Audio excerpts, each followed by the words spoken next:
Salut tout le monde et bienvenue. Aujourd'hui, on va se pencher sur 5 petites erreurs qu'on entend tout le temps en français. Vous savez, ces petits détails qui, l'air de rien, changent tout. C'est ce qui fait la différence entre un français correct et un français qui sonne vraiment naturel. Allez, c'est parti. Alors, jetez un œil à ces phrases. À première vue, elles ont l'air tout à fait correctes, non? On les entend, on les utilise, et pourtant, chacune cache une petite subtilité, un petit piège. C'est justement ça qu'on va décortiquer ensemble.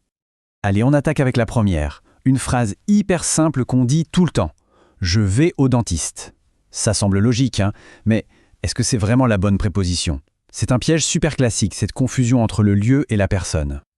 Et voilà, la correction. C'est tout simple. On ne dit pas au dentiste, mais bien chez le dentiste. Le changement est minuscule, c'est juste un mot, mais la règle qui se cache derrière, elle, est super importante. Et en fait, c'est très logique. La préposition « chez », on l'utilise dès qu'on parle d'une personne. Que ce soit son métier, son nom, peu importe. Quand on dit « chez », on veut dire qu'on va dans l'espace de cette personne, là où elle travaille ou là où elle vit. Et ça marche pour tout, en fait. On va chez le médecin, on va manger chez ma sœur, on se refait une beauté chez le coiffeur. Une fois qu'on a capté le truc, ça devient un réflexe, on n'y pense même plus. Deuxième point maintenant. Un grand classique, comment remercier quelqu'un? L'intention est là, c'est super, mais il y a souvent une petite erreur dans la façon de le formuler. La correction est hyper subtile. On remplace « pour » par « de ». Merci de m'avoir aidé. Ça sonne tout de suite plus élégant, plus juste, non? Et la règle, elle est simple à retenir.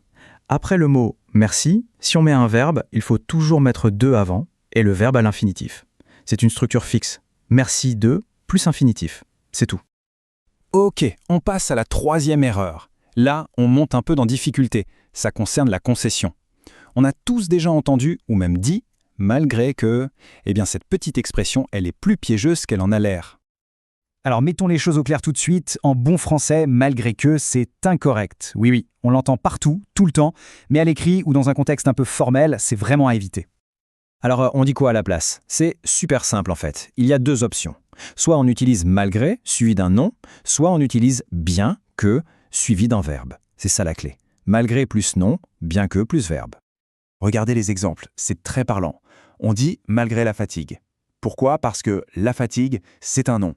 Et de l'autre côté, on a bien que je sois fatigué.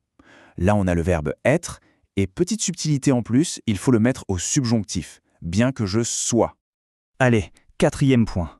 Comment on dit qu'on est intéressé? Là encore, tout se joue sur une petite préposition. Un tout petit mot qui peut tout changer. L'erreur qu'on entend souvent, c'est « je suis intéressé sur ce sujet ». Et non, la bonne version, c'est « je suis intéressé par ce sujet ».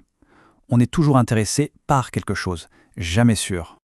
Et là, pas de prise de tête. La règle est super simple. Le verbe « intéresser » se construit toujours avec « par ». C'est une construction fixe, donc c'est facile, c'est toujours « intéressé par ». On arrive à la cinquième et dernière erreur, et celle-là, je pense que c'est l'une des plus courantes, vraiment. Elle concerne les quantités. Voilà le problème. Beaucoup des gens. Ce des étant trop.